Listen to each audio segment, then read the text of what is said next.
Hey, so tonight we're going to dive into what dating was like in the Victorian era, and trust me, if you think modern dating is complicated with all the apps and mixed signals, wait until you hear about the maze of etiquette books, chaperones and social rules that governed every single interaction between men and women in the 1850s. We're talking about a time when even making eye contact had rules, when a lifted hat was basically a text message, and when receiving a gift from the wrong person could ruin your reputation forever. Oh, and if you're enjoying these stories, I'd really appreciate a like or subscribe. Super curious where you're all listening from, so drop a comment with your location and what time it is there. Always blows my mind how people are falling asleep to this all over the world. Alright, find that cozy spot, take a nice slow breath and just let your body sink into whatever you're lying on. We're heading back to 1855 London, and trust me, you're going to be real grateful for that mattress by the time we're done. The Victorians had a saying about making love, but it didn't mean what you think. Making love back then meant courtship, the art of wooing someone properly, and if you wanted to survive the Victorian dating scene, you better know the rules. So, congratulations, you just woke up in May of 1855, right in the heart of London. But not the London you know. This is Queen Victoria's London, where coal smoke hangs thick as fog in the morning air, where horse hooves clatter against cobblestones outside your window, and where the smell... Oh, the smell is something else entirely. The Thames River down the street carries all the waste from 2.5 million people, and on warm days like today, that scent drifts right through your bedroom window. Your nose wrinkles involuntarily as you pull the heavy wool blankets up to your chin. The good news is you're 22 years old and from a respectable middle-class family. Your father owns a small but successful haberdashery shop, which means you've got enough money for decent clothes and food, but not enough to be completely idle. The bad news? You're a woman in 1855, which means your entire future hinges on one thing, finding a suitable husband. And the rules for doing that are about as complicated as learning to waltz while juggling teacups. You stretch your legs under the rough cotton sheets, feeling the weight of the heavy quilt pressing down on your chest. There's no central heating in this house, won't be invented for decades, so every morning starts with the bone-deep chill that seeps through the stone walls. Your housemaid, Mary, has already been up since 5 o'clock lighting the coal fires downstairs, and you can hear her heavy footsteps on the wooden stairs as she carries the coal scuttle up to start the fire in your bedroom grate. That scuttle weighs about 30 pounds when it's full, and she'll carry dozens of them up and down these stairs before the day is done. The bedroom door creaks open and Mary slips in, her arms straining with the weight of the coal. Her hands are already black with soot, and you notice the way she favours her left shoulder, probably strained from all that lifting. She kneels by your fireplace and you watch her skilled hands arrange the kindling and coal with quick practised movements. The first spark catches, then spreads, and soon there's a small orange glow pushing back against the morning cold. "Good morning, miss," Mary says, wiping her sooty hands on her apron. "Your mother says you're to dress properly today. The Weatherbees are calling this afternoon and they're bringing their son." Your stomach does a little flip.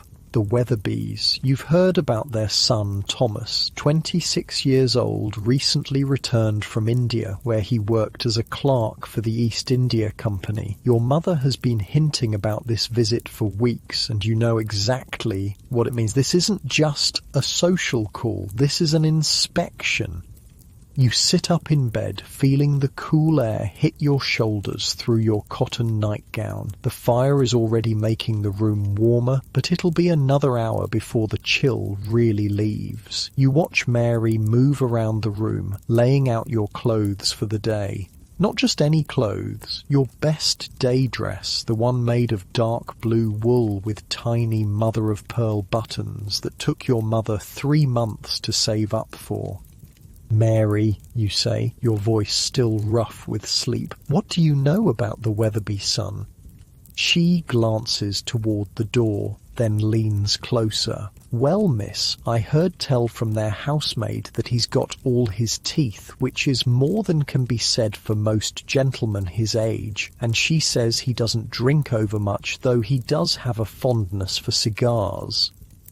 She pauses, arranging your corset on the bed. Course, he's been in India these past 4 years, so he might have picked up some strange ideas about things.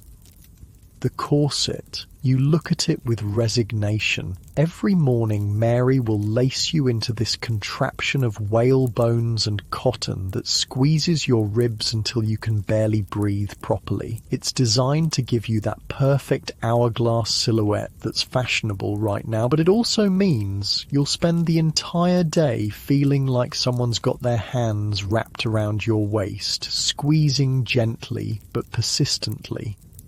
You swing your legs out of bed and your bare feet hit the cold wooden floor. The floorboards are wide planks of oak, polished smooth by decades of use, and they're always cold no matter how warm the fire gets. You stand up and Mary immediately starts unlacing your nightgown. This is normal. Privacy, as you know, it doesn't really exist for women.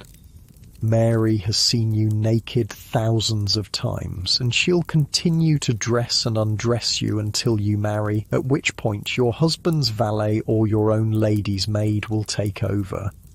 The chemise goes on first, a thin cotton undergarment that feels like wearing a tea towel, then the corset. Mary positions it around your waist and starts pulling the laces tight. With each tug, your breathing gets a little more shallow. By the time she's finished, you're taking small, careful breaths from the top of your lungs. Deep breathing is literally impossible in this thing. "Not too tight, Mary," you manage to say, though you both know it's already as loose as fashion will allow.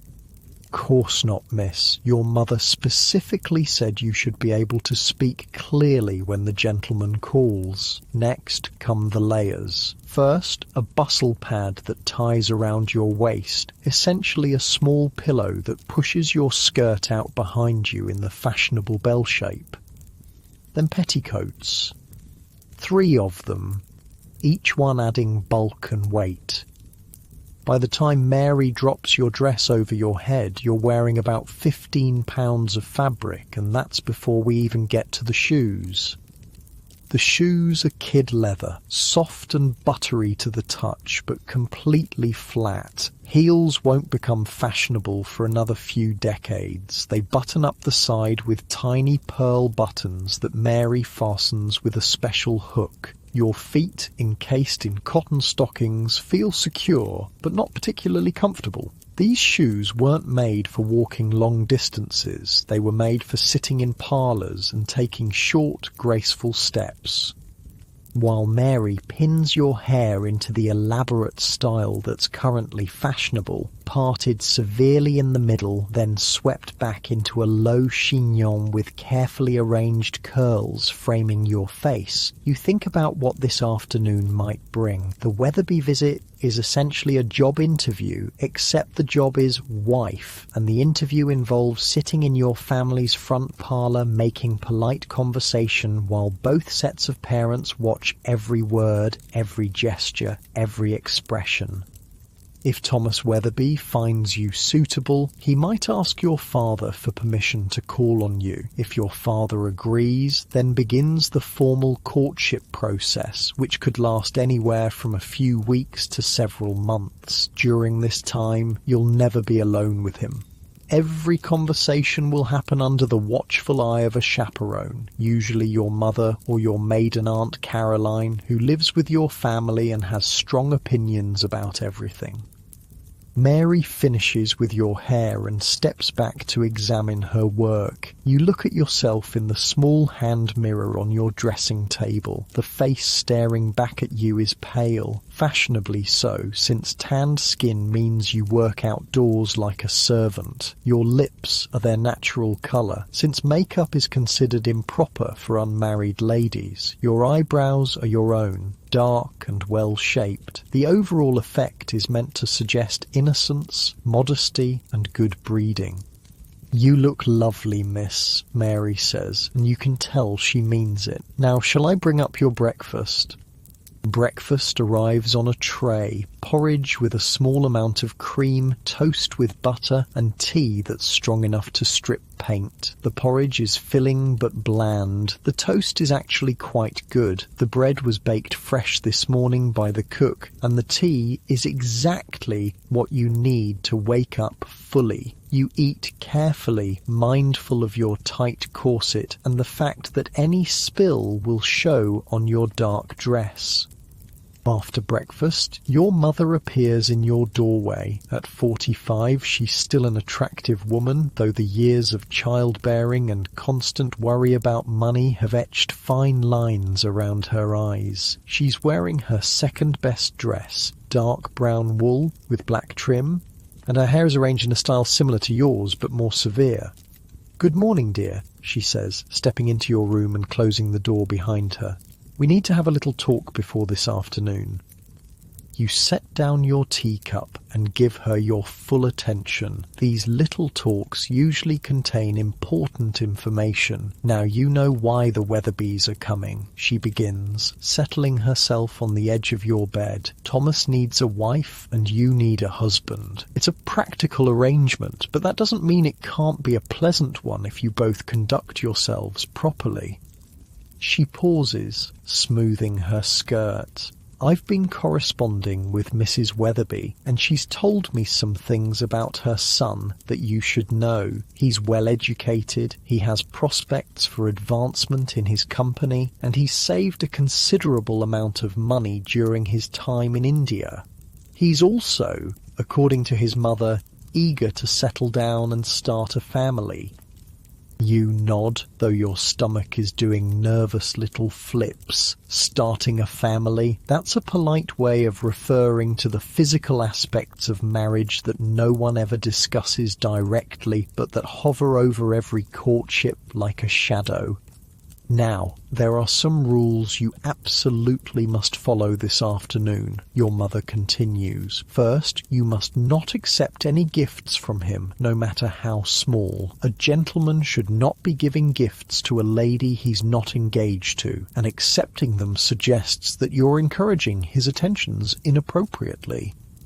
This is straight from the etiquette books that your mother reads religiously. The Young Lady's Friend, published in 1837, specifically warns that one gift will lead to another and encouragement to offer their hearts to you. Second, you must not touch him in any way. No shaking hands unless he's formally introduced by your father, and even then, keep it brief. If he offers you his arm, you may take it lightly, but otherwise, keep your hands folded in your lap. You think about how strange this must seem to young people today, where casual touching is so normal. But in 1855, physical contact between unmarried people is serious business. Even engaged couples are limited to holding hands and perhaps exchanging chaste kisses, always under supervision. Third, let him lead the conversation, but don't be afraid to show intelligence. He's been educated, so he'll appreciate a woman who can discuss something beyond the weather, but don't contradict him directly, even if you disagree. Find gentle ways to express different viewpoints. This is a delicate balance. Too much intelligence and you risk being seen as unfeminine or threatening. Too little and you might appear boring or stupid. You've been practicing this balancing act your entire life. Finally, your mother says, reaching over to adjust a curl near your ear, remember that he's assessing you as much as you're assessing him. Watch how he treats the servants, how he speaks to your father, how he responds when things don't go exactly as planned. These small things will tell you much more about his character than his polite parlour conversation. She stands up, brushing imaginary lint from her skirt. The Weatherbys will arrive at 3 o'clock precisely. We'll serve tea and the small cakes that Cook made yesterday. You'll sit on the settee near the window. The light is flattering there, and I'll sit in the chair nearby. Your father will join us after he's spoken with Mr. Weatherby about business matters. After your mother leaves, you find yourself with several hours to fill before the afternoon's performance. You walk downstairs to the family's small library, really just a room with 2 bookcases and a window seat, and select a volume of poetry. It's socially acceptable for young ladies to read poetry, though novels are still considered somewhat questionable. You settle into the window seat and try to concentrate on the verses, but your mind keeps wandering to the afternoon ahead. The house around you is coming to life. You can hear Cook banging pots in the kitchen as she prepares the midday meal. The housemaid is sweeping the front steps, a job that has to be done twice daily because of all the coal smoke and horse droppings in the street. Your father is in his study, going over the shop's account books. The house smells of coal fire, beeswax polish, and the lavender water your mother uses to freshen the linens.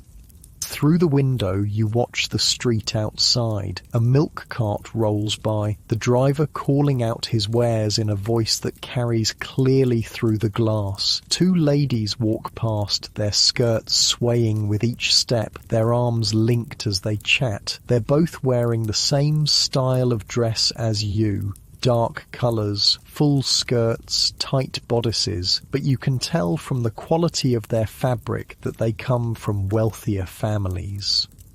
Behind them walks their maid carrying their parcels and staying a respectful distance behind. A gentleman on horseback trots past, sitting straight in his saddle, his top hat perfectly positioned. He's wearing a dark coat with tails and light-coloured trousers, the standard daytime outfit for men of his class. As he passes your window, he touches the brim of his hat in a polite greeting, even though he doesn't know you. This is normal. Gentlemen are expected to acknowledge ladies, even strangers, with this small gesture of respect. The morning passes slowly. You read a few poems, help your mother arrange flowers for the front parlour, and practice a piece on the pianoforte. Playing music is one of the accomplishments expected of young ladies, along with speaking a little French, doing needlework, and being able to sketch passably well.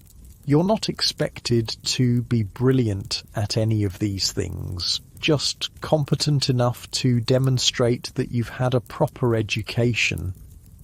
Lunch is a simple affair. Cold meat, bread, cheese and pickled vegetables. You eat lightly, partly because your corset makes large meals uncomfortable, and partly because you're too nervous to have much appetite. Your mother chatters about neighbours and local gossip, but you can tell she's nervous too. A good marriage for you would solve several of the family's financial concerns and secure your future. No pressure. At 2:30, your mother declares it's time for final preparations. You go upstairs to check your appearance one more time. Mary has laid out fresh gloves, white cotton ones that button at the wrist, and your small locket, the only jewellery considered appropriate for an unmarried lady receiving visitors. The locket contains a miniature portrait of your grandmother, and it rests just below the high neckline of your dress. You practice sitting down gracefully, which is more challenging than it sounds when you're wearing all these layers. The trick is to lower yourself slowly, letting your skirts settle around you in an attractive arrangement, then fold your hands in your lap. Getting up requires pushing down on the arms of the chair and rising smoothly without showing any of the effort involved.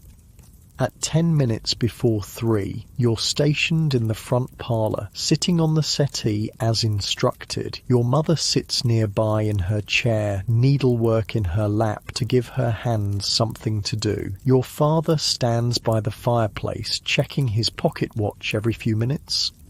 The room smells of beeswax and the fresh flowers your mother arranged this morning. Late afternoon sunlight streams through the windows, and you hope it's as flattering as your mother promised. The clock on the mantel ticks toward 3 o'clock. Each second feels longer than the last. Your palms are slightly damp inside your gloves, and you resist the urge to fidget with your skirt. This is it, the beginning of what could be the rest of your life. At exactly 3 o'clock, there's a firm knock at the front door. Your father opens the front door, and you hear the low murmur of male voices in the entrance hall. Formal greetings, the rustle of coats being removed, the sharp tap of walking sticks being placed in the umbrella stand. Then footsteps approaching the parlour, and your heart hammers against the rigid stays of your corset. Mr. Weatherby enters first. Thomas's father, a distinguished gentleman with silver whiskers and a slight stoop that suggests hours bent over account books. Behind him comes Mrs. Weatherby, a round woman in burgundy silk whose jewellery catches the afternoon light. And finally, Thomas himself steps through the doorway. He's taller than you expected, with brown hair parted precisely down the middle and mutton chop whiskers that frame a lean face. His skin has a golden undertone that speaks of his years in the Indian sun, and when he moves, there's a careful precision to his gestures that suggests military training. He's wearing a black frock coat that reaches his knees, grey trousers, and a white shirt with a high collar that looks like it might strangle him if he turns his head too quickly. Mr. and Mrs. Weatherby, your father says formally, may I present my wife, Mrs. Hartwell, and my daughter, Miss Eleanor Hartwell. You rise from the settee, slowly, gracefully, letting your skirt settle around you as you've practiced 1,000 times. You offer a small curtsy, just a dip of your knees and a slight incline of your head. Too deep would suggest you're of lower status, too shallow would appear disrespectful. Miss Hartwell, Mrs. Weatherby says warmly, what a pleasure to finally meet you. Thomas has been quite eager for this introduction. Thomas steps forward and offers a brief bow. Miss Hartwell, his voice is deeper than you expected, with just a hint of an accent you can't quite place, perhaps picked up during his time overseas. Mr. Weatherby, you reply, meeting his eyes briefly before lowering your gaze. Direct eye contact is acceptable for the initial greeting, but prolonged staring would be considered brazen. Everyone settles into their assigned positions, like actors taking their marks on a stage. Thomas sits in the chair across from you, close enough for conversation, but far enough to maintain propriety. The parents arrange themselves as subtle chaperones, present but attempting to appear absorbed in their own discussion about mutual acquaintances and local news. I trust your journey from India was pleasant, you venture, since it's acceptable for ladies to ask about travel. Indeed, though rather lengthy, Thomas replies. 3 months aboard ship provides ample time for reflection. I found myself quite ready to return to English soil and English society. He pauses, and you catch something in his tone, perhaps relief, perhaps something else. The climate there can be challenging for those of us unaccustomed to such intensity. You nod sympathetically, though you've never been farther from London than Brighton. I imagine the heat must be quite overwhelming. We complain when our summers reach 70 degrees. Quite so. In Bombay, we often saw temperatures above 100 degrees, with humidity that made the very air feel thick as soup. He shifts in his chair, and you notice how he unconsciously loosens his collar just slightly. I confess I developed a great appreciation for English rain during my time away. This draws a small smile from you, a genuine one, not the practiced parlour smile your mother taught you. Rain is certainly something we have in abundance. The conversation continues in this careful dance. Thomas tells you about the markets in Bombay, the exotic fruits he learned to enjoy, the challenge of managing clerks who spoke a dozen different languages. You share your own much smaller experiences, the books you've been reading, the music you've been practicing, your observations about life in London. Each topic is safe, appropriate, designed to reveal character without venturing into anything too personal. But you're also watching him, as your mother advised. When Mary enters to serve tea, you notice how Thomas nods politely to her, a small acknowledgement that many gentlemen of his class wouldn't bother with. When your father makes a joke about the weather, Thomas laughs, not the forced chuckle of social obligation, but genuine amusement that reaches his eyes. When Mrs. Weatherby accidentally knocks over her teacup, sending hot liquid splashing across the small table, Thomas immediately rises to help, producing a clean handkerchief without being asked. "Oh, how clumsy of me," Mrs. Weatherby flutters, dabbing at the spill. "Not at all," your mother soothes, while Mary quickly appears with a cloth to clean up the mess. These things happen. But you've noticed something else. When the teacup clattered to the floor, Thomas flinched. Not just a normal startled response, but something deeper. His hands tensed for just a moment, and his eyes darted toward the door as if assessing an exit route. It lasted only seconds before he regained his composure, but you filed the observation away. Something about sudden loud noises affects him more than it should. The formal portion of the visit lasts exactly 1 hour, as etiquette demands. Any shorter would suggest disinterest, any longer would be presumptuous. As the Weatherbys prepare to leave, Thomas requests a brief word with your father, a conversation that takes place in the hallway, just out of earshot, but visible to everyone in the parlour. Through the doorway, you watch your father nod several times. Thomas gestures occasionally as he speaks, his hands moving with that same careful precision you noticed earlier. After perhaps 5 minutes, they shake hands, and your father's expression suggests the conversation went well. "Miss Hartwell," Thomas says, returning to the parlour, "with your father's permission, I would be honoured to call on you again, perhaps Sunday afternoon, if that would be agreeable." Your heart does a little skip. This is it, the formal beginning of courtship. That would be very pleasant, Mr. Weatherby. After they leave, your mother immediately begins the post-visit analysis. "Well, he seems quite respectable," she says, settling back into her chair. "Good posture, clean fingernails, polite to the servants. And did you notice how he helped when I spilled the tea? Shows consideration." Your father joins the discussion. He saved quite a respectable sum during his time in India, he reports, enough to establish a household without requiring assistance from either family, and his prospects with the company appear sound. But you're thinking about that moment when the teacup fell, about the careful way Thomas moved, about the slight tightness around his eyes when he spoke of the challenging climate in India. There are layers here that the formal courtship process isn't designed to reveal. Sunday arrives with unseasonable warmth for late May. You're dressed in your second-best gown, pale green cotton with tiny white flowers, a colour that your mother says brings out your eyes. This time there's no corset crisis, no nervous breakfast. You're beginning to understand the rhythm of these visits.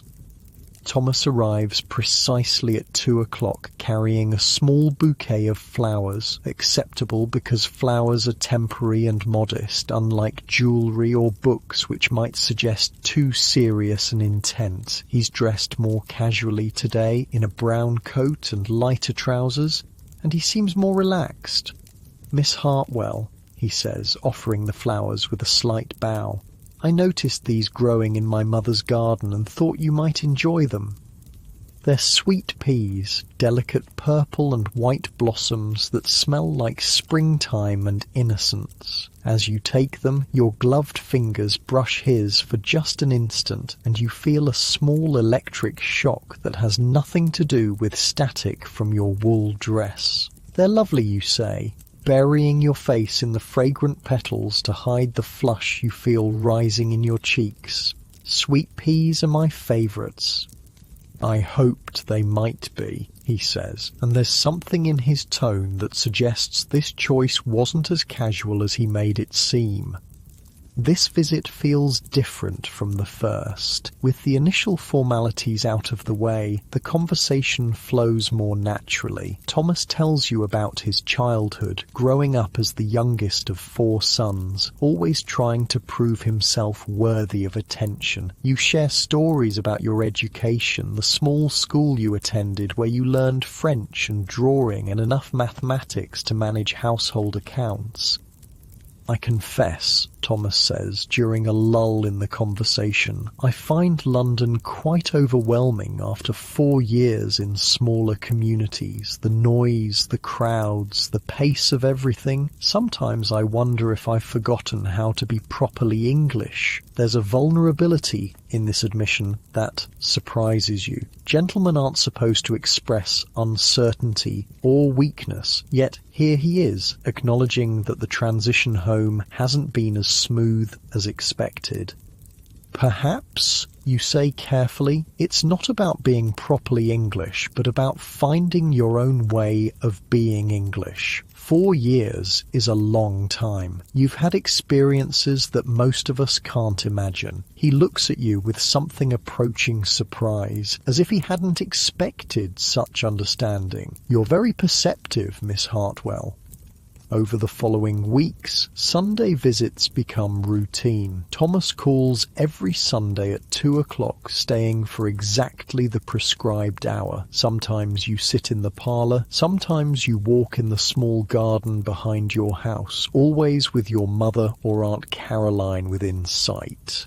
The conversations grow deeper, more personal, though still bounded by the limits of propriety.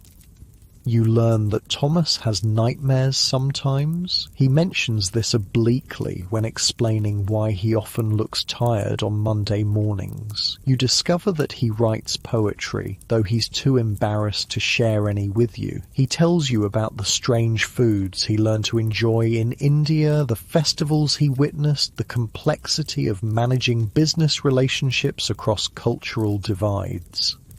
In return, you share your own carefully guarded thoughts, your frustration with the limits placed on women's education, your secret ambition to travel, to see places beyond London's sooty borders, your love of novels, though you're careful not to mention the more scandalous ones you borrow from your friend Catherine. During your 4th Sunday visit, Thomas makes a request that sends your pulse racing. "Miss Hartwell," he says, glancing toward where your mother sits with her needlework, "I wonder if you might consent to accompany me to the exhibition at the Crystal Palace next Saturday, with proper chaperonage naturally. This is significant. Attending a public event together represents a new level of courtship, a semi-public declaration that you're officially keeping company." Your mother's needle pauses in her embroidery as she waits for your response. "I would be delighted," you say, trying to keep your voice steady despite the flutter of excitement in your chest. The Crystal Palace, rebuilt in South London after the Great Exhibition of 1851, represents everything modern and exciting about this Victorian age. The building itself is a marvel of iron and glass, rising from Sydenham Hill like a fairy tale palace made of light and air. Inside, there are gardens, fountains, exhibits from around the world, and enough wonders to fill days of exploration. Saturday arrives bright and clear. You're dressed in your absolute best, a dress of deep blue silk that took your mother 6 months to save for, with a matching jacket and a small hat adorned with ribbons. Your gloves are pristine white kid leather, and you carry a small beaded reticule that contains your handkerchief, smelling salts, and a few coins. Thomas arrives with a hired carriage, an open landau that will allow for proper supervision while providing the adventure of travelling together. Aunt Caroline, selected as chaperone for her stern demeanour and eagle eyes, settles herself in the facing seat. She's wearing her most forbidding expression and her sharpest hat, the one with the feathers that seem to point accusingly at anyone who might consider impropriety. The drive through London is an adventure in itself. The streets teem with traffic, carriages, omnibuses, carts and riders on horseback, all competing for space on roads that were never designed for such volume. Street vendors call out their wares: fresh flowers, penny a bunch, hot pies, meat pies, sweep your chimneys, soot away. Thomas points out landmarks as you pass them: the new Houses of Parliament with their Gothic towers, Westminster Abbey with its ancient stones blackened by coal smoke, the bridges spanning the Thames where barges heavy with goods wait their turn at the docks. The river itself is thick with traffic, steamboats belching black smoke, sailing ships with their forest of masts, and the constant parade of smaller craft ferrying people and goods across the murky water. As you travel south of the river, the character of the neighbourhoods changes. Gone are the grand squares and elegant terraces of central London. Here the houses are smaller, crowded closer together, and the air smells of industrial smoke mixed with something less pleasant, the kind of smell that comes from too many people living in too small a space with inadequate sanitation. But then you climb Sydenham Hill and suddenly the Crystal Palace rises before you like something from a dream. The enormous structure catches the afternoon light and throws it back in 1,000 brilliant sparkles. Gardens stretch in all directions, filled with exotic plants and elaborate flower beds that form intricate patterns when viewed from the palace's elevated terraces. It's magnificent, you breathe, forgetting for a moment to be properly reserved. Indeed it is, Thomas agrees, offering you his arm as you step down from the carriage. Though I confess it reminds me a bit of some of the palaces I saw in India, this Victorian confidence in iron and glass and human ingenuity. Inside the palace, you're immediately overwhelmed by the scale and variety of everything. The central nave stretches seemingly forever, filled with fountains and exotic plants that tower overhead. There are exhibits on every conceivable subject: the latest industrial machinery, collections of butterflies from around the world, displays of native crafts from the far reaches of the British Empire, and artistic installations that blend science with beauty. Thomas guides you through the crowds with careful attention to your comfort. When the press of people becomes too thick, he steers you toward quieter alcoves. When you pause to examine a particularly interesting display, he waits patiently without hurrying you along. When Aunt Caroline declares herself in need of refreshment, he immediately locates a tea room where she can rest her feet. It's during this respite, while Aunt Caroline is occupied with her tea and scones, that Thomas leans slightly closer and speaks in a voice only you can hear. "Miss Hartwell, I hope you won't think me presumptuous, but I find myself growing quite attached to these Saturday excursions, and to your company." Your heart stops, then starts again at double speed. This is approaching the territory of declarations, of serious intent. You glance quickly at Aunt Caroline, but she's absorbed in her methodical destruction of a currant scone. "I have enjoyed them as well," you say quietly, your voice barely above a whisper. "I had hoped," he begins, then stops himself. "That is, I wonder if you might consider, but perhaps this is not the proper venue for such discussions." You understand perfectly. He's testing the waters, approaching the question of engagement without actually asking it yet. According to all the rules, such conversations should happen first with your father, then with you, and certainly not in a public tea room with your aunt 3 feet away. "Perhaps," you say carefully, "such discussions might be more appropriately held in a more private setting." The look that passes between you carries enough electricity to power the palace's new gas lights. He understands that you're not rejecting his implied suit, merely suggesting proper protocol, relief and something deeper. Anticipation, affection flicker across his features. The rest of the afternoon passes in a happy blur. You admire tropical birds whose feathers shimmer with colours that have no names. You watch demonstrations of new photographic techniques that can capture a person's image in mere minutes rather than hours. You sample exotic fruits whose flavours transport you briefly to distant countries you'll likely never see. But underneath all the wonder and excitement, there's a deeper current running between you and Thomas, a sense of approaching change, of decisions that will reshape your entire future. By the time you return home as the sun sets over London's smoky skyline, you know that everything is about to shift. Tuesday evening arrives with a thunderstorm that rattles the windows and sends sheets of rain hammering against the glass. You're in the parlour with your mother, working on embroidery by lamplight when the front doorbell rings. It's past 8 o'clock, far too late for social calls. So when Mary appears in the doorway looking flustered, you know something significant is happening. "Begging your pardon, ma'am," Mary says to your mother, "but Mr. Thomas Weatherby is at the door, says he needs to speak with the master urgently." Your mother's eyebrows rise nearly to her hairline. Your father appears from his study, newspaper still in hand, looking equally puzzled. Through the parlour window you can see Thomas's hired carriage waiting in the rain, the horse stamping impatiently as water streams from its mane.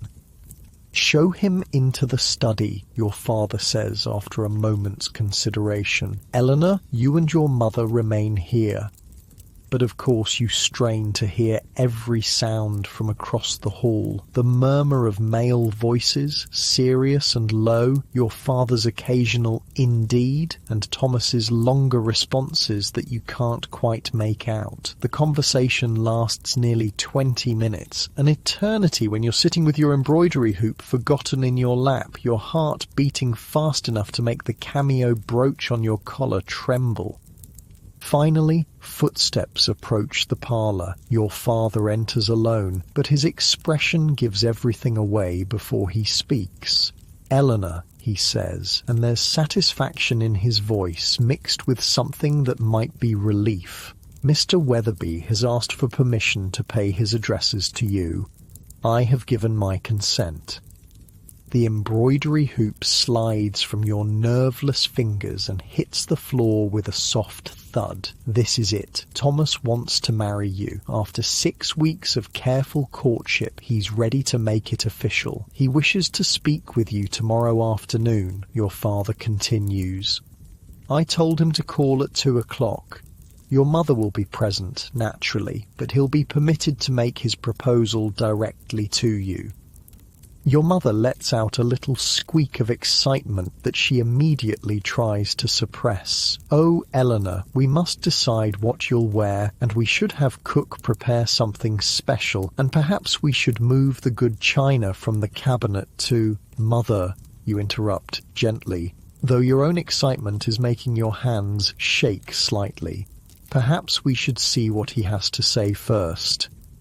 But you already know what Thomas will say. The question isn't whether he'll propose, it's whether you're truly ready to accept him. Marriage in 1855 isn't like stepping into a relationship you can leave if things don't work out. Once you say yes, your legal existence essentially disappears. Your property becomes his property, your money becomes his money, even your children, if you have them, belong legally to him rather than to you. Yet, what choice do you really have? At 22, you're already approaching the age where people will start whispering about you being on the shelf. Your family can't afford to support you indefinitely, and Thomas seems kind, intelligent, and genuinely fond of you. In a world where many marriages are purely business arrangements, the prospect of affection feels like tremendous good fortune. Wednesday crawls by with agonizing slowness. You change clothes 3 times before settling on a dress of soft grey wool with violet trim, serious enough to show you understand the gravity of the occasion, but pretty enough to remind Thomas why he's proposing in the first place. Your hair refuses to cooperate, and Mary has to pin and repin the complicated braided style twice before it stays properly.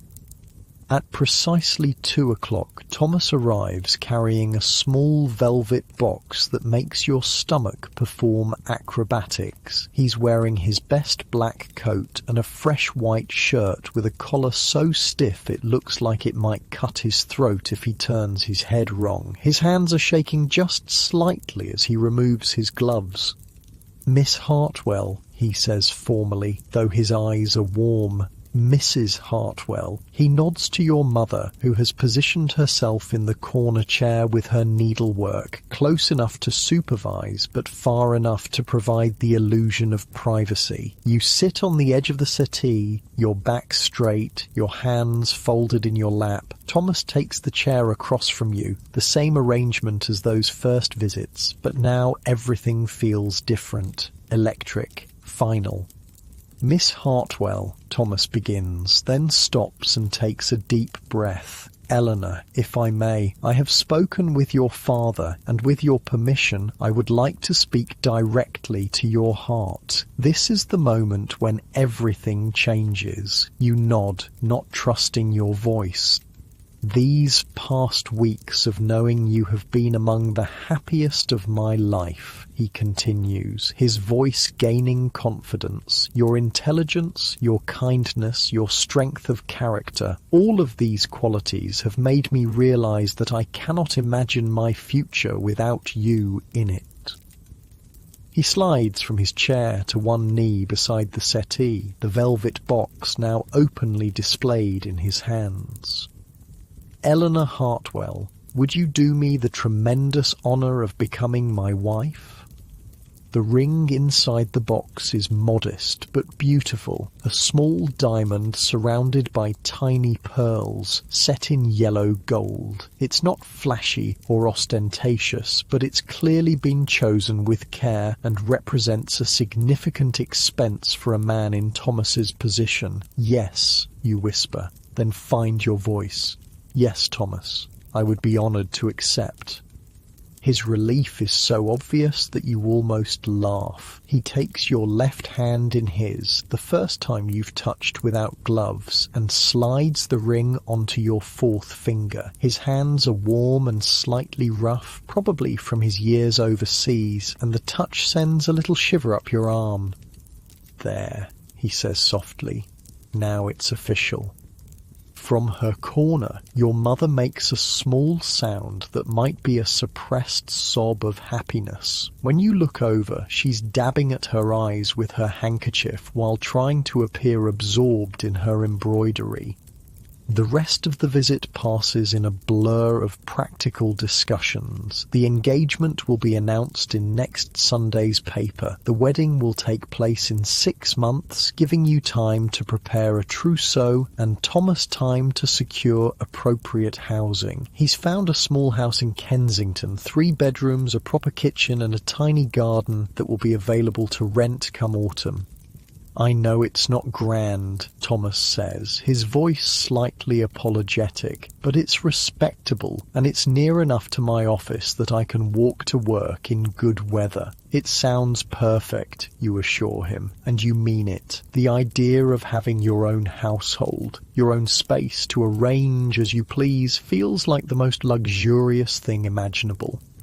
After Thomas leaves, your mother immediately begins what she calls engagement planning. Lists appear overnight. What needs to be purchased, what needs to be sewn, which relatives need to be informed. The next few months will be a whirlwind of preparation unlike anything you've experienced. But first, there are the immediate changes that come with being officially engaged. Starting the very next Sunday, Thomas is permitted to take you on unchaperoned walks. The first time you step out together without your mother trailing behind feels like the most daring thing you've ever done. You walk slowly through the small park near your house, your hand resting lightly on Thomas's arm, marvelling at this new freedom. For the first time in your courtship, you can speak without measuring every word for its appropriateness under parental supervision.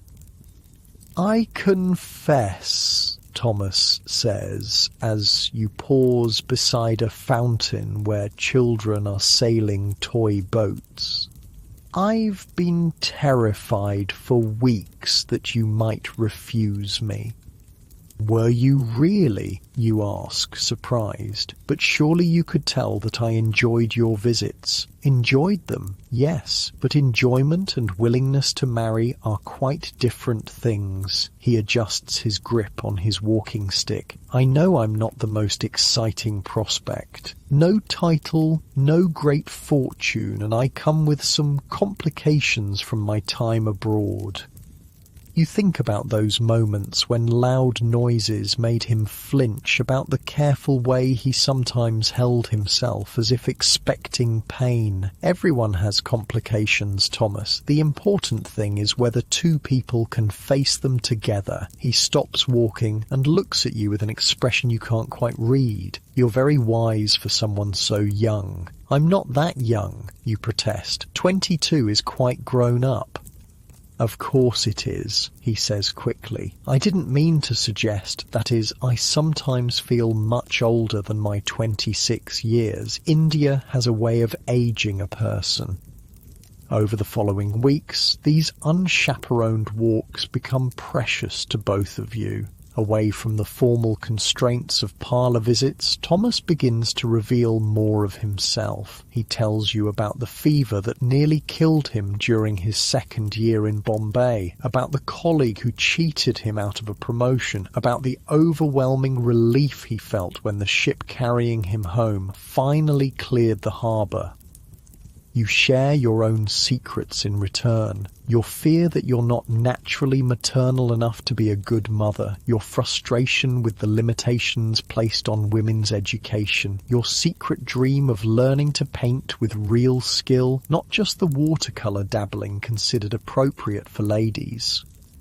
Perhaps, Thomas suggests one afternoon as you sit on a bench watching sparrows hop around your feet, you could take proper painting lessons after we're married. We won't be wealthy, but we should be comfortable enough for small luxuries. The casual way he says after we're married makes your stomach flutter. It's becoming real, this future you're planning together.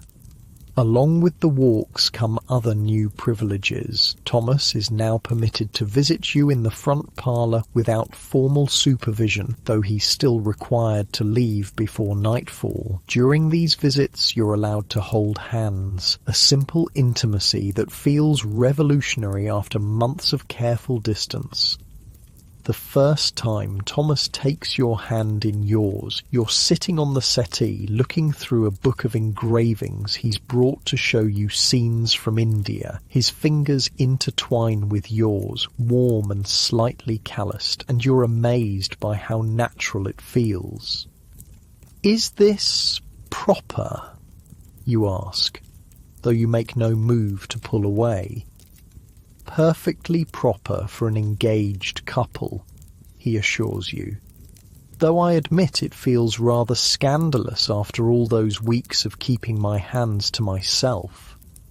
You laugh, and the sound seems to surprise both of you. It's been a long time since you've laughed freely in Thomas's presence. Most of your interactions have been so careful, so measured, but engagement has brought a new ease to your relationship. The letters start arriving the very week of your engagement. According to Victorian tradition, engaged couples are expected to write to each other regularly, especially when separated by business or family obligations. Thomas's work requires him to travel to the company's offices in Manchester for a week, and suddenly you're learning to express your feelings on paper. "My dear Eleanor," his first letter begins, "I have been gone only 2 days, yet I find myself missing our conversations more than I anticipated. Manchester is a busy city, full of the noise and smoke of industry, but I confess I would trade all its bustling energy for another quiet walk through your neighbourhood park." You spend an entire evening crafting your response, filling 3 pages with your own careful handwriting. You tell him about the books you're reading, the changes your mother is making to the house in preparation for the wedding, the small daily details that seem meaningful when shared with someone who cares about them. These letters become the foundation of your deepening relationship. In writing, Thomas is more eloquent than in person, less constrained by the formal requirements of polite conversation. He writes about his hopes for your marriage, his plans for the house in Kensington, his gradual readjustment to English life after his years abroad. You discover that you too express yourself more freely in writing. You tell him about your fears as well as your hopes, your questions about what married life will actually entail, your excitement about having a home of your own to manage. The gift exchanges begin in earnest as well. Beyond the engagement ring, Thomas presents you with a small locket containing his photograph, a formal portrait showing him in his best coat, looking serious and slightly younger than his actual age. You reciprocate with your own photograph, taken at a studio in town, wearing your best dress and your most composed expression. But the most intimate gift is yet to come. On a rainy Thursday afternoon in July, Thomas appears at your door carrying a small wrapped package. "This is rather unconventional," he says, looking slightly embarrassed as he hands it to you, "but I thought you might appreciate it."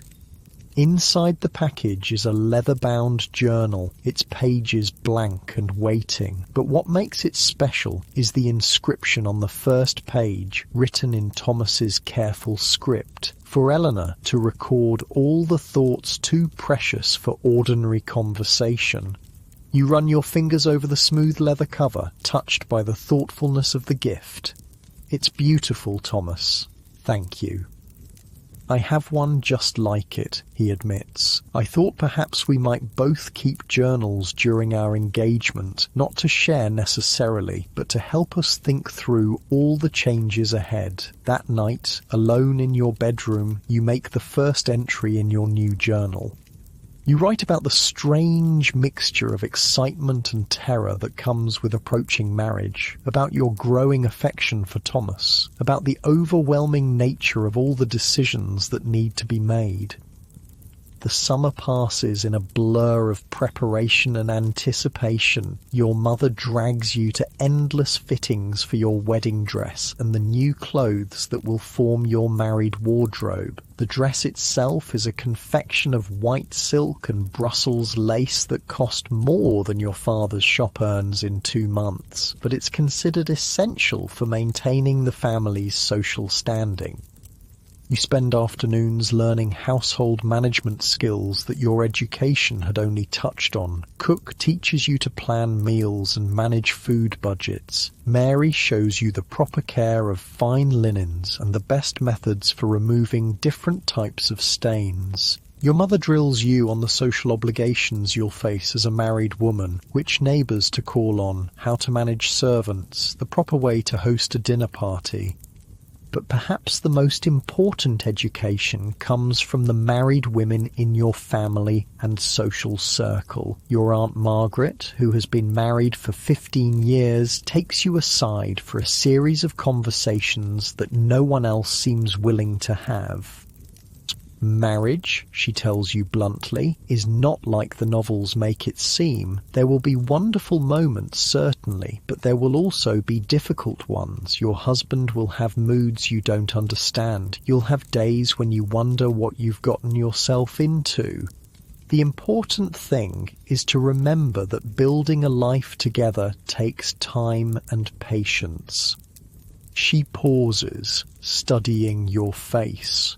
And Eleanor, there are aspects of married life that no one discusses directly, but that you need to understand. The physical aspects. Your face burns with embarrassment, but you force yourself to listen as Aunt Margaret explains, in careful euphemisms, what will be expected of you as a wife. It's not the romantic picture painted by the poetry you've read, but it's practical information you desperately need.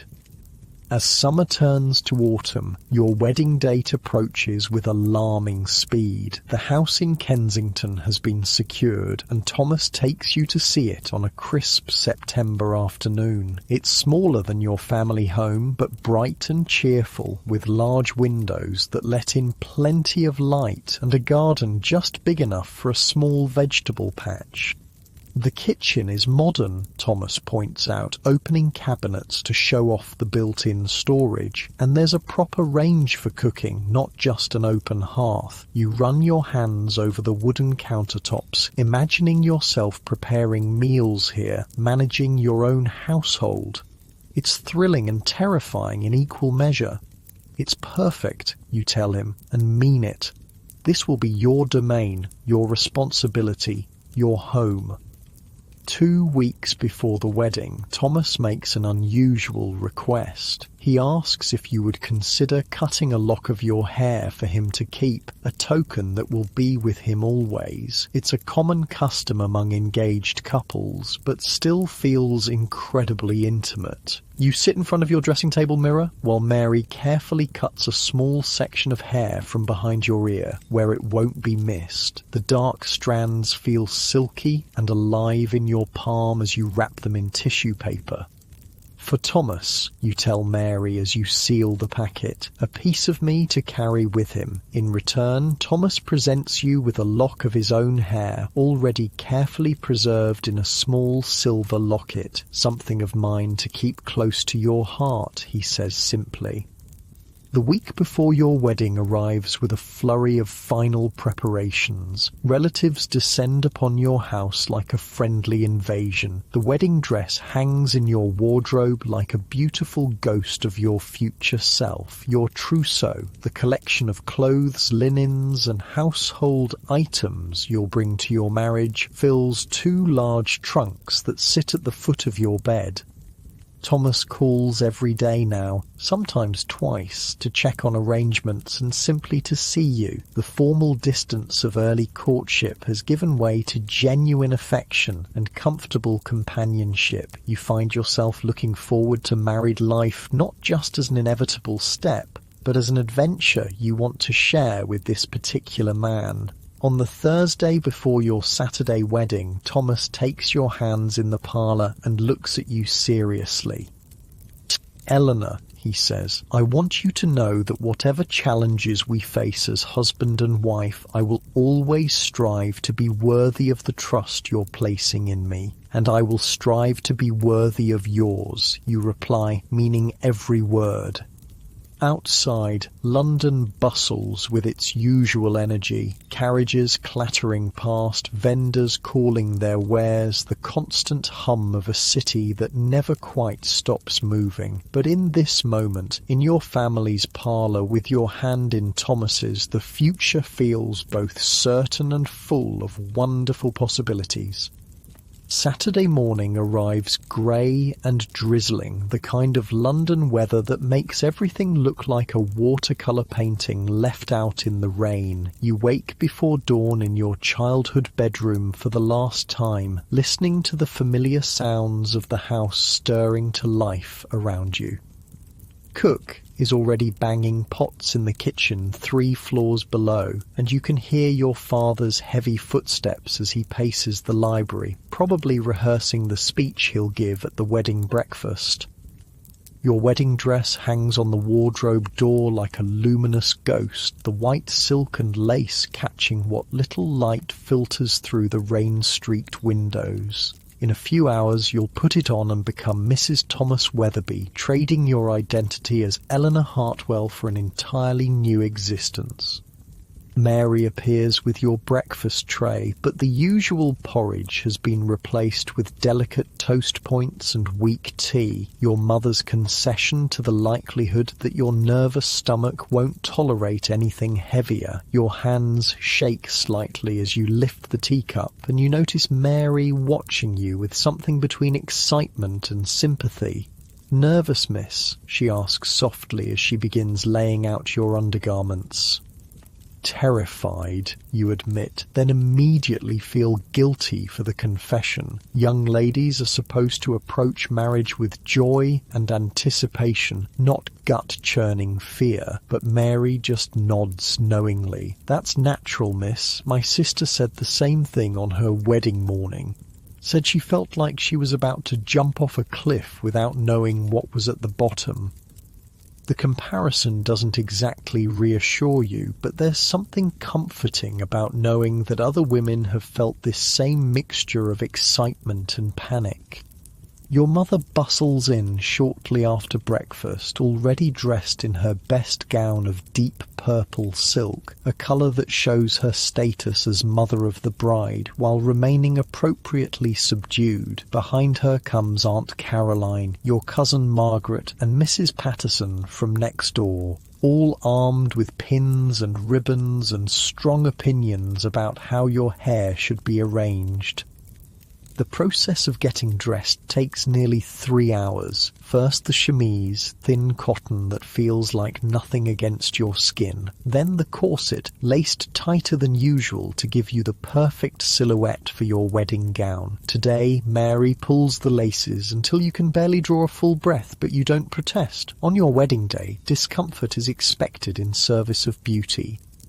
The bustle comes next, larger than your everyday one and designed to support the massive train of your wedding dress. 3 crinolines follow, each one adding volume and weight until you feel like you're wearing a small tent. By the time the actual dress slides over your head, you're already tired from the sheer physical effort of carrying all these layers. But when Mary fastens the final pearl button and steps back, the reflection in your mirror takes your breath away. The woman looking back at you is elegant, sophisticated, beautiful in a way that your everyday self never manages to achieve. The dress transforms you into someone worthy of a proper Victorian wedding. Your hair has been arranged in an elaborate style, with white silk flowers woven through the braids and curls. A delicate veil of Brussels lace, borrowed from your grandmother's wedding ensemble, cascades from a small tiara that catches the lamplight. Your only jewellery is Thomas's engagement ring and a simple strand of pearls that belonged to your mother. "You look like an angel," your mother whispers, and there are tears in her eyes that she's trying very hard not to let fall. The carriage ride to St. George's Church feels both endless and far too short. Your father sits beside you, unusually silent, occasionally reaching over to pat your gloved hand. Through the rain-spattered windows, you watch London go about its Saturday business. Street vendors still calling their wares, children dodging puddles, the constant flow of life that will continue exactly as before, even though your entire world is about to change. The church looms ahead, its stone facade darkened by years of coal smoke, but still impressive in its Gothic grandeur. Carriages line the street outside, and you can see wedding guests hurrying through the rain, their umbrellas creating a forest of black silk. Your father helps you from the carriage, careful not to step on your train, and suddenly you're standing in the church vestibule with rain drumming on the roof overhead and the scent of wet wool and old stone filling your nostrils. Through the heavy oak doors, you can hear the murmur of voices as guests take their seats. "Ready, my dear?" your father asks, offering you his arm. You nod, not trusting your voice, and the doors swing open. The church is full, more people than you expected, faces both familiar and strange turn toward you with that peculiar mixture of curiosity and sentimentality that weddings inspire. Candles flicker in the grey morning light, casting dancing shadows on the stone walls. The organist begins the processional, and suddenly you're walking down the aisle on your father's arm, your train rustling behind you like autumn leaves.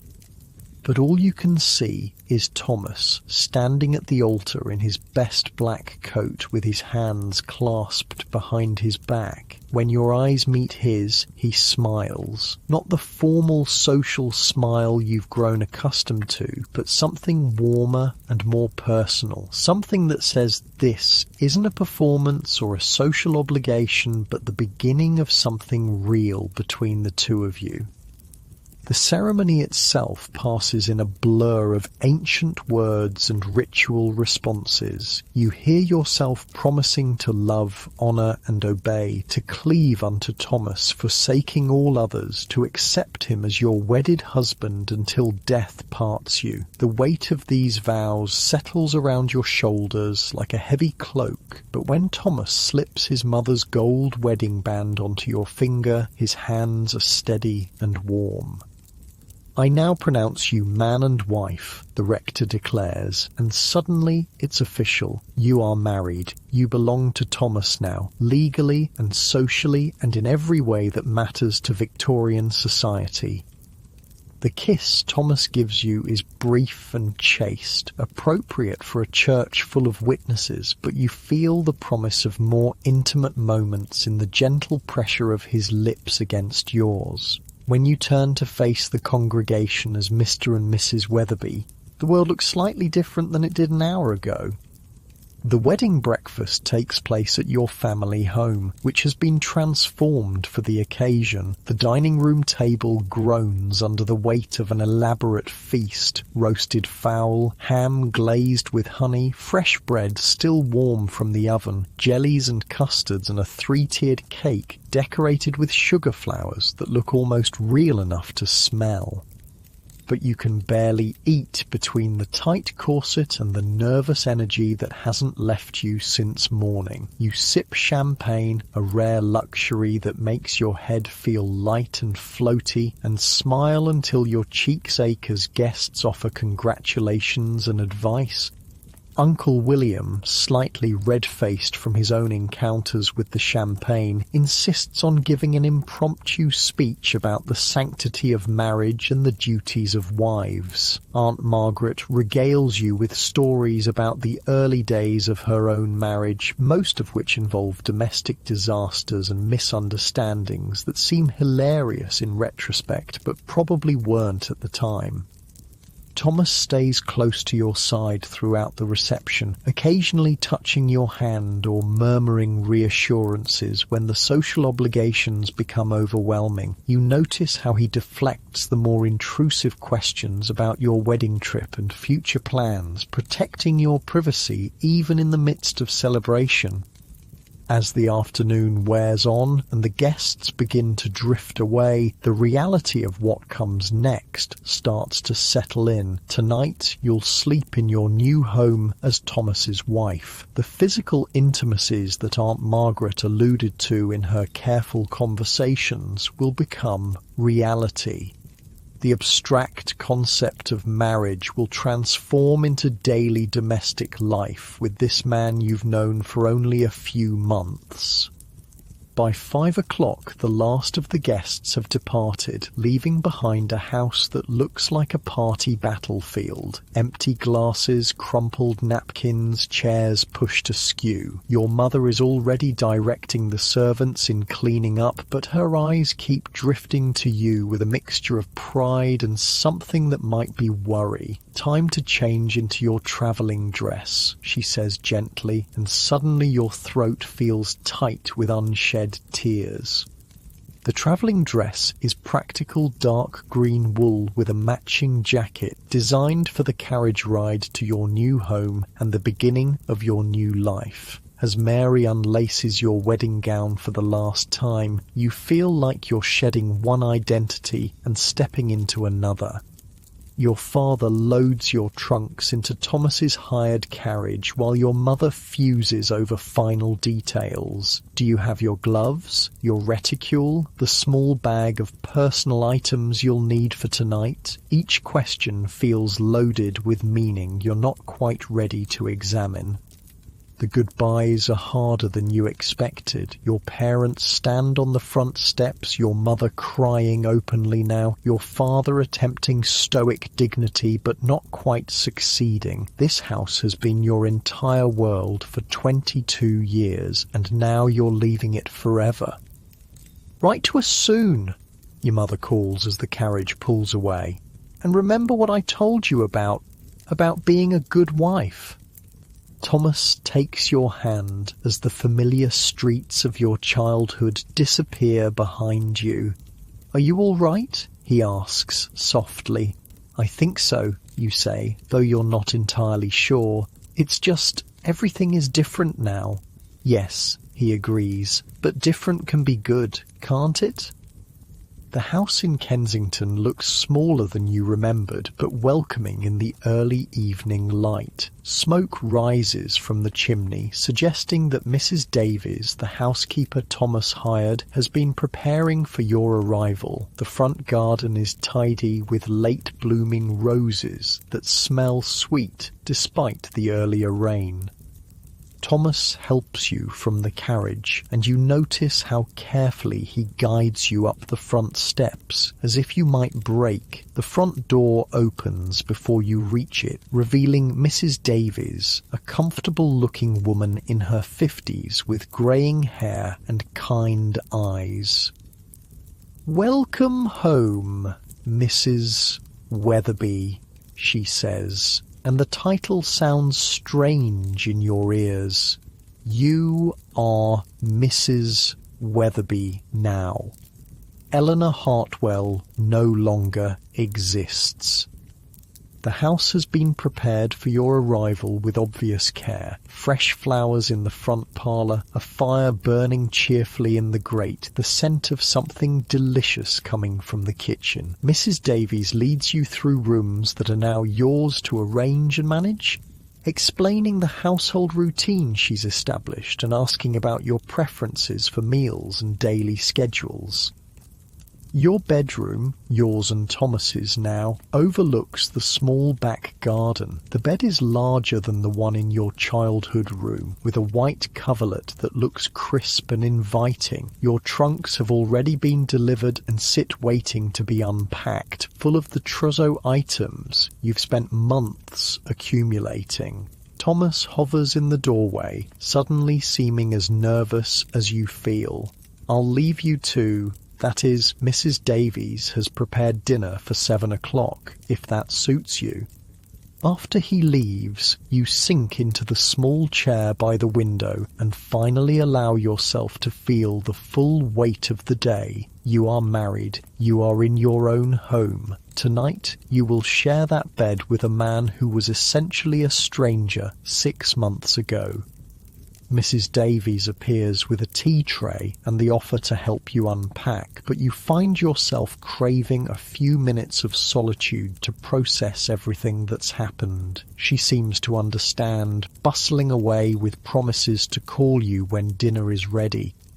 Dinner is served in the small dining room by candlelight, just you and Thomas at opposite ends of a table that feels both intimate and formal. Mrs. Davies has prepared roasted chicken with vegetables from the garden, and everything tastes wonderful, even though your appetite hasn't quite returned.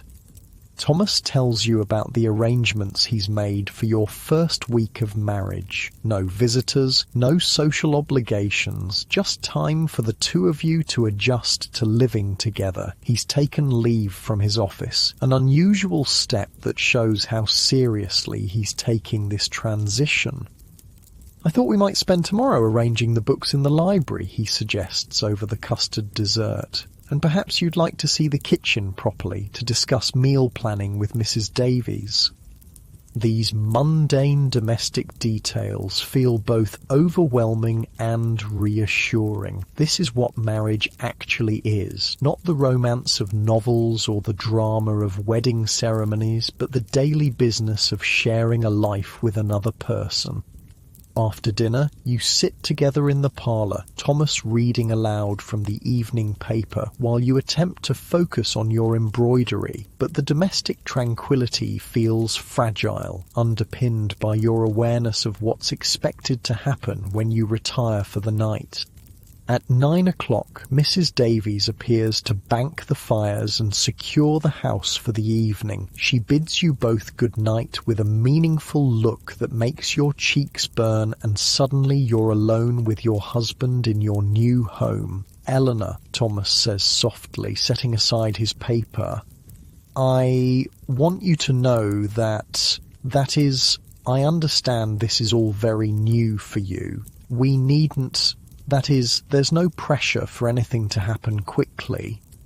His consideration touches you deeply, even as it highlights the strangeness of your situation. You know each other well enough to feel genuine affection, but not well enough to navigate intimate physical relationship without awkwardness. "Thank you," you whisper. "That means a great deal to me." When you finally go upstairs together, Thomas shows you the small dressing room where he'll change into his nightclothes, giving you privacy to prepare for bed. Alone in the bedroom, you trade your travelling dress for the fine cotton nightgown that was part of your trousseau, then sit at the dressing table to brush your hair. In the mirror, you watch yourself performing this nightly ritual in a new setting. The woman looking back at you is the same as always, but everything around her has changed. This is your room now, your mirror, your bed, your life. When Thomas returns, wearing a cotton nightshirt and dressing gown, you're sitting on the edge of the bed feeling shy and uncertain. He moves carefully, respectfully, settling on the other side of the bed with space between you. "Eleanor," he says quietly, "I meant what I said downstairs. We have our whole lives to figure this out together." You turn to look at him in the dim light from the bedside candle. His hair is slightly mussed, his face serious but kind. This is your husband. This gentle, patient man is yours now. And you are his. "I know," you say, "and I'm grateful for your patience." He reaches across the space between you and takes your hand, the same gesture that felt so revolutionary during your engagement, now carrying even deeper meaning. "We're going to be all right, aren't we?" he asks, and you hear the uncertainty beneath his confidence. "Yes," you say, and find that you actually believe it.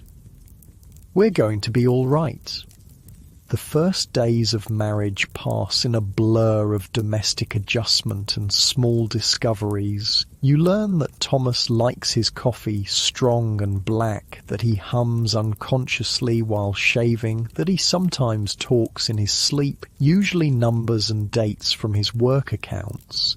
He discovers that you're not naturally early to rise, that you have strong opinions about how books should be organized, and that you make the most beautiful flower arrangements he's ever seen. Mrs. Davies proves invaluable in helping you establish your role as mistress of the household. She teaches you to plan menus that balance nutrition with budget, to manage household accounts, to oversee the cleaning and maintenance schedules. It's more complex than you expected, running even a small household, but deeply satisfying in ways you hadn't anticipated. You write your first letter as a married woman to your parents, describing your new home and your settling in process. The signature, "Your daughter, Eleanor Weatherby," looks strange on the page, but less strange each time you write it. Thomas returns to work after a week, leaving you alone in the house with Mrs. Davies and your own thoughts. The solitude feels both liberating and slightly overwhelming. For the first time in your life, you're responsible for structuring your own days without parents or teachers or social obligations to guide you. You spend the morning rearranging the parlour furniture to better catch the light from the windows. After lunch, you walk to the nearby shops to introduce yourself to the local merchants as Mrs. Weatherby of Elm Street. The baker, the grocer, the fishmonger all treat you with the respect due to a respectable married woman, and you begin to understand the social weight that comes with your new status. When Thomas returns that evening, you've prepared dinner yourself, a simple meal, but one you've cooked with your own hands in your own kitchen. The pride on his face when you tell him makes the effort worthwhile. "You're turning into quite the housewife," he says, and there's admiration in his voice that makes your heart flutter. "I'm learning," you reply. Mrs. Davies is a patient teacher. As weeks pass, you settle into the rhythm of married life. Thomas leaves for his office each morning after breakfast, returning in the evening with stories about his colleagues and the challenges of readjusting to English business practices after his years abroad. You fill your days with household management, correspondence with family and friends, and the slowly developing social obligations that come with your new status as a married woman. The physical intimacy that seemed so daunting on your wedding night develops gradually, naturally, as you grow more comfortable with each other. Thomas is patient and gentle, and you discover that the mysterious aspects of marriage that no one discusses directly are not as frightening as you'd imagined. Your first dinner party as a married couple takes place 6 weeks after your wedding. 3 other couples from the neighbourhood, carefully chosen for their respectability and social compatibility. You spend days planning the menu with Mrs. Davies, polishing the good china, arranging flowers throughout the house. The evening goes well, conversation flows, the food is praised, and you receive several compliments on your hostessing skills. After the guests leave, you and Thomas sit in the parlour feeling the satisfaction of a successful social debut. "You were magnificent tonight," Thomas tells you, loosening his collar after hours of formal politeness. "I was so proud watching you manage everything so gracefully." "Were you really?" you ask, still glowing from the evening's success. "Absolutely. You're going to be a wonderful addition to Kensington society." As autumn deepens into winter, you realise that you've successfully made the transition from daughter to wife, from girl to woman. The fears that seemed so overwhelming on your wedding morning have mostly faded, replaced by the comfortable routine of shared domestic life.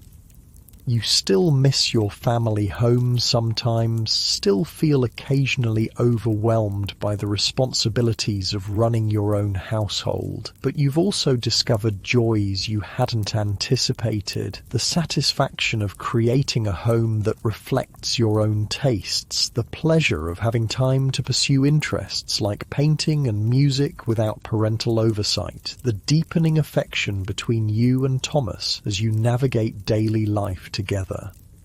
One snowy December evening, as you sit by the fire with your embroidery while Thomas reads his newspaper, you realise how completely your life has transformed in just a few months. The nervous girl who waited in her parents' parlour for Thomas Weatherby's first visit seems like a different person entirely. "Thomas," you say softly, setting aside your needlework. He looks up from his paper, lamplight catching the gold flecks in his brown eyes. "I just wanted to say I'm happy, truly happy."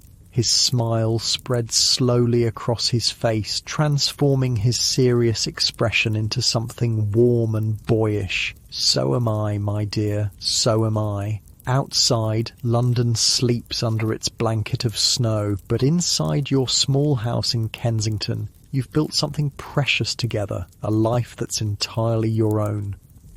Spring arrives early in 1856, bringing with it the kind of soft warmth that makes London's sooty buildings look almost beautiful. You're in your garden, kneeling among the emerging daffodils with dirt under your fingernails and sunshine warming your shoulders through your cottonwork dress.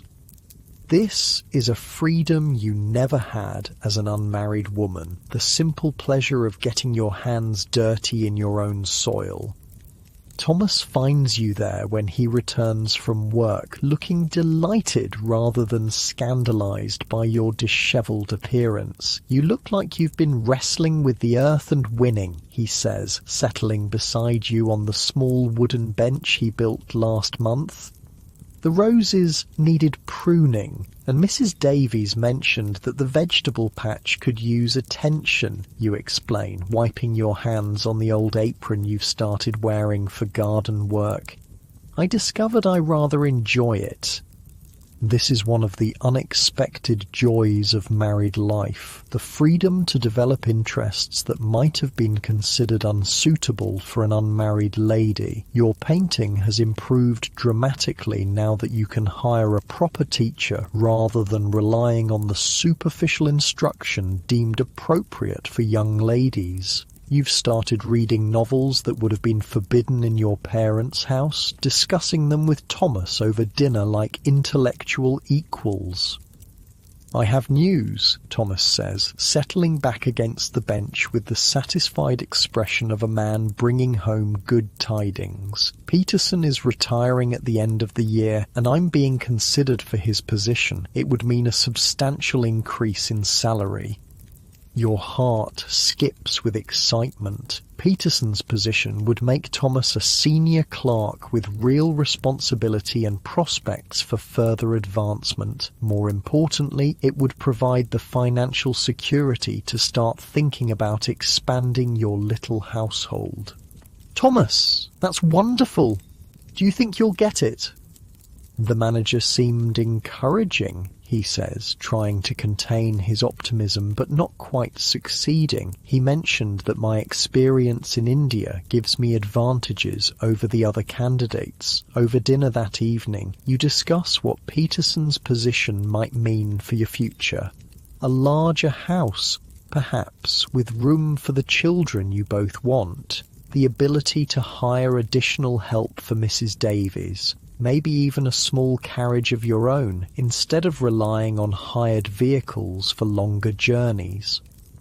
But you've also learned to appreciate what you already have. The intimacy of your small house, where every room holds memories you've created together. The satisfaction of managing your own domestic world. The way Thomas's face lights up when he comes home to find you waiting with stories about your day.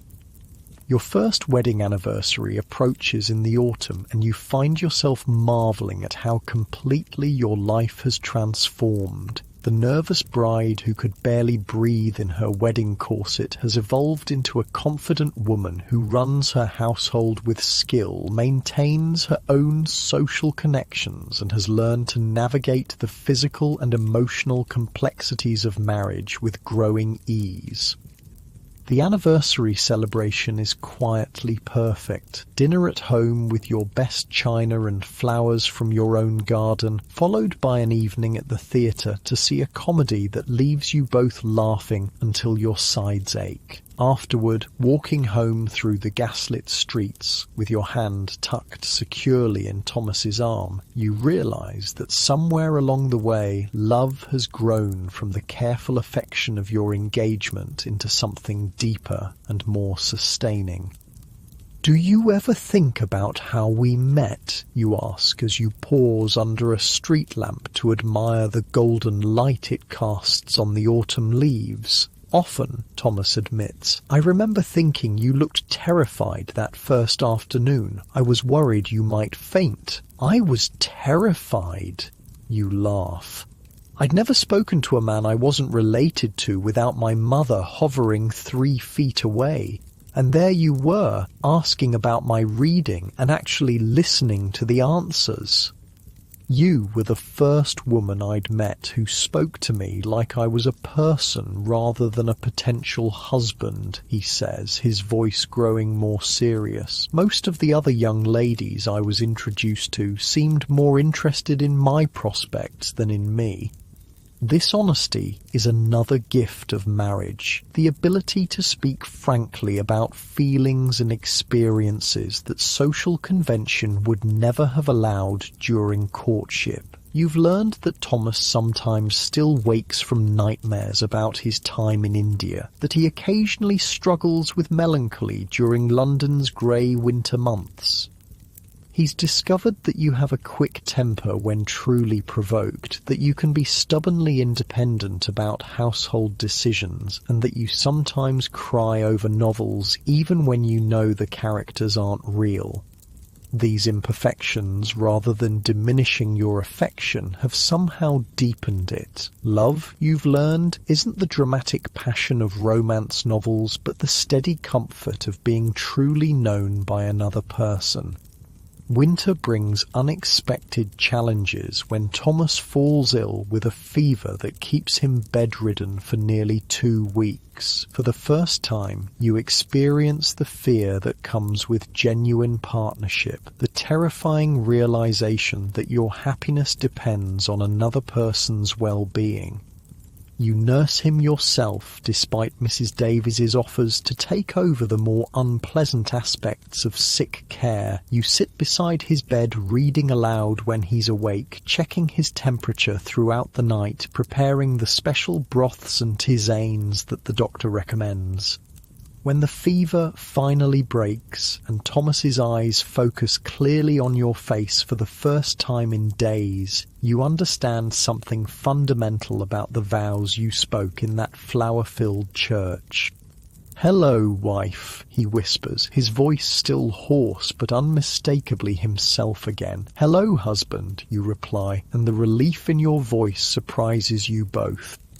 His recovery is slow but steady, and during the long afternoons when he's well enough to sit up but not strong enough for normal activities, you spend hours talking about things you've never discussed before, your childhood fears and dreams, his experiences during the voyage to India, the homesickness that nearly overwhelmed him during his first months abroad, the different futures you both imagined before you met each other.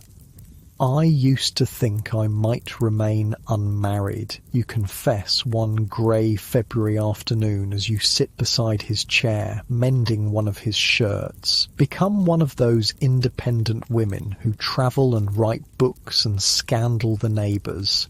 "You still could," Thomas says quietly. "Write books? I mean, you have intelligent observations about everything you read."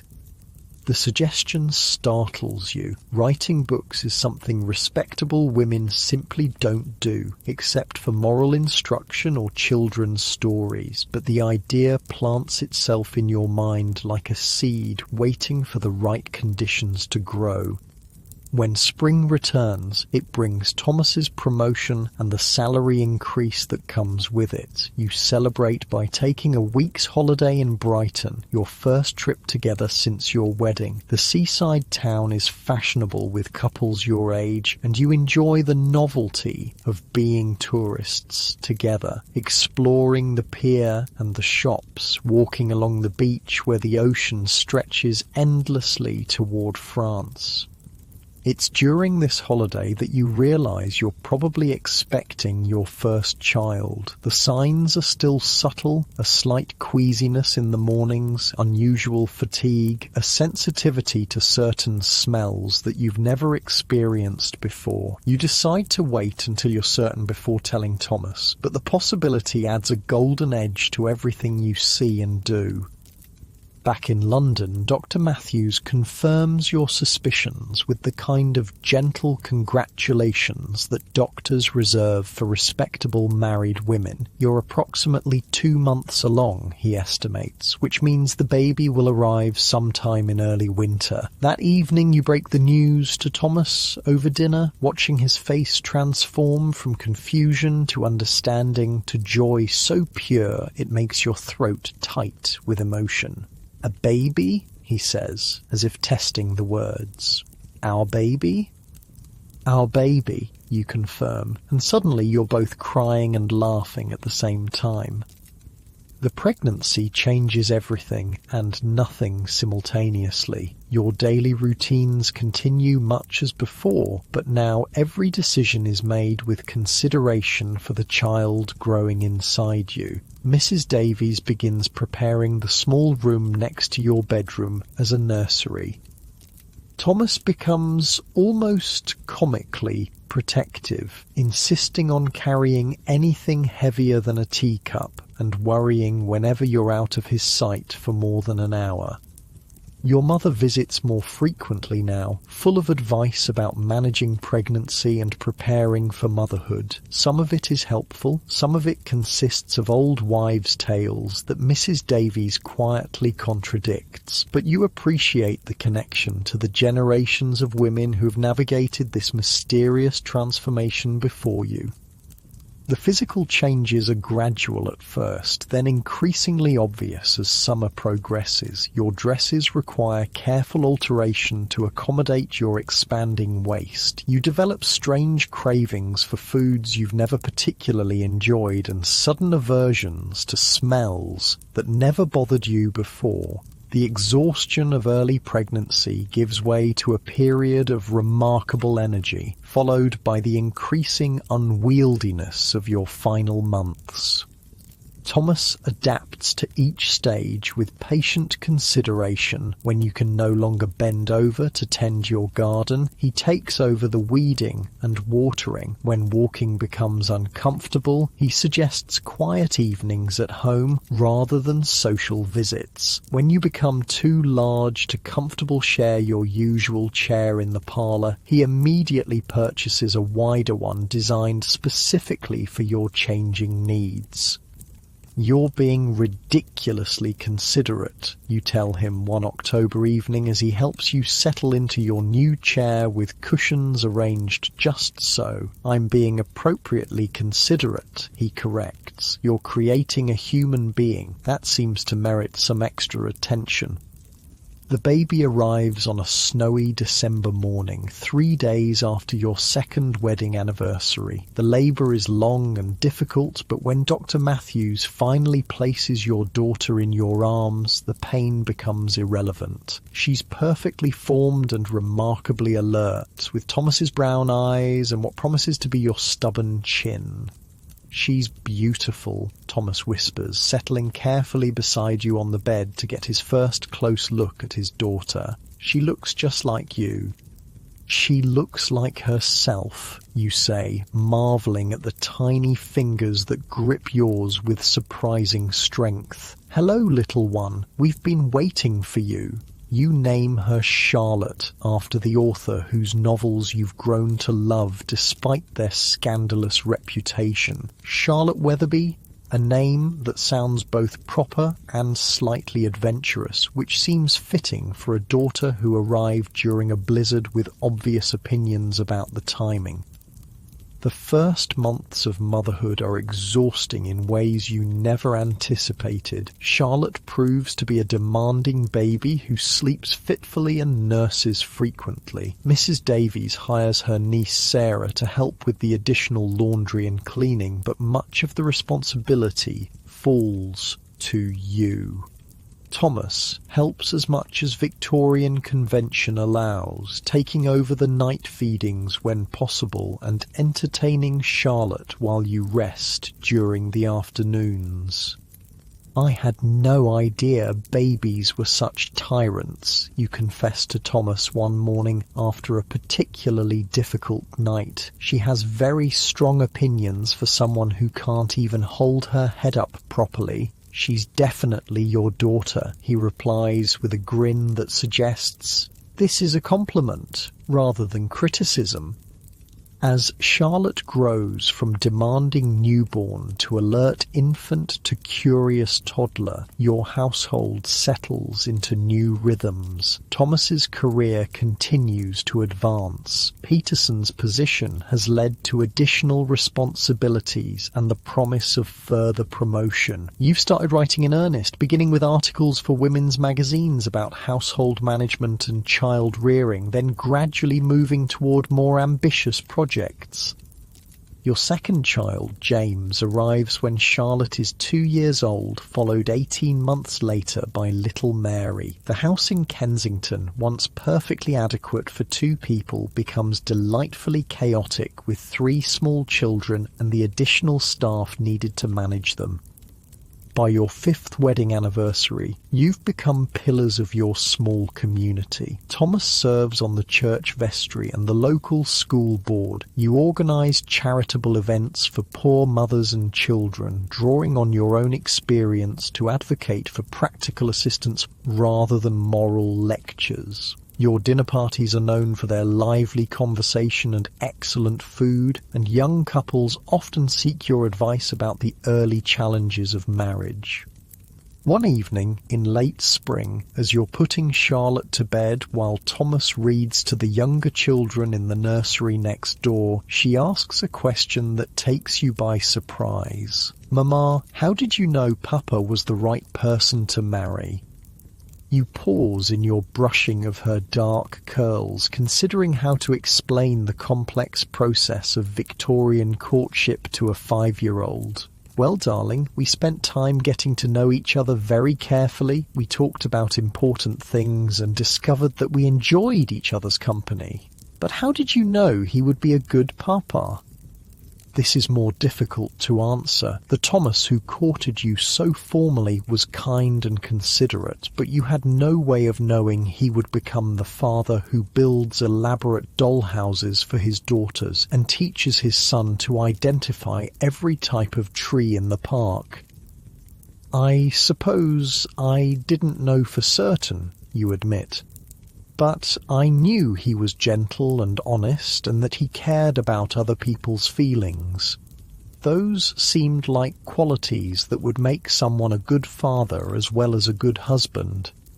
After Charlotte falls asleep, you find Thomas in the parlour with a book, but he sets it aside when you settle beside him on the sofa you purchased to accommodate your growing family. "Charlotte asked me how I knew you would be a good father," you tell him. "And what did you say?" "That I recognised the qualities that matter: kindness, honesty, consideration for others." You pause, studying his face in the lamplight. "I was right, wasn't I?"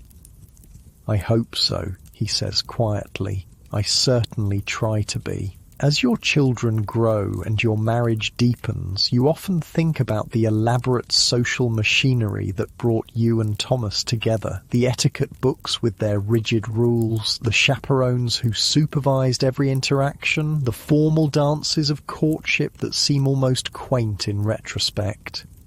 Yet somehow, despite all those constraints and conventions, something real and lasting emerged. Two people who might never have met in different circumstances found each other and built a life together. Not the dramatic passion of romantic novels, but something more sustainable. A partnership based on mutual respect, shared values, and the kind of affection that grows stronger rather than weaker over time. On quiet evenings when the children are asleep and the house is peaceful around you, you and Thomas still sit together reading or talking about the day's events. The conversation flows as easily as it did during those early walks in the park, but now it's enriched by years of shared experience and common purpose. "Do you ever wonder what would have happened if we hadn't met?" you ask him one such evening, looking up from the letter you're writing to your cousin in Scotland. "Sometimes," he admits, "though I can't imagine it clearly anymore, this life with you and the children feels like the only real possibility." The world around you is changing rapidly. Railways have revolutionized travel, making it possible to visit distant relatives in hours rather than days. Gaslighting is becoming common in better neighborhoods, pushing back the darkness that once defined winter evenings. Photography is growing more sophisticated, allowing families to preserve images of their children at every stage of growth. But the fundamental rhythms of domestic life remain constant. Children still need to be fed and clothed and educated. Households still require management and care. Marriages still depend on daily kindness and consideration between partners who have chosen to link their fates together.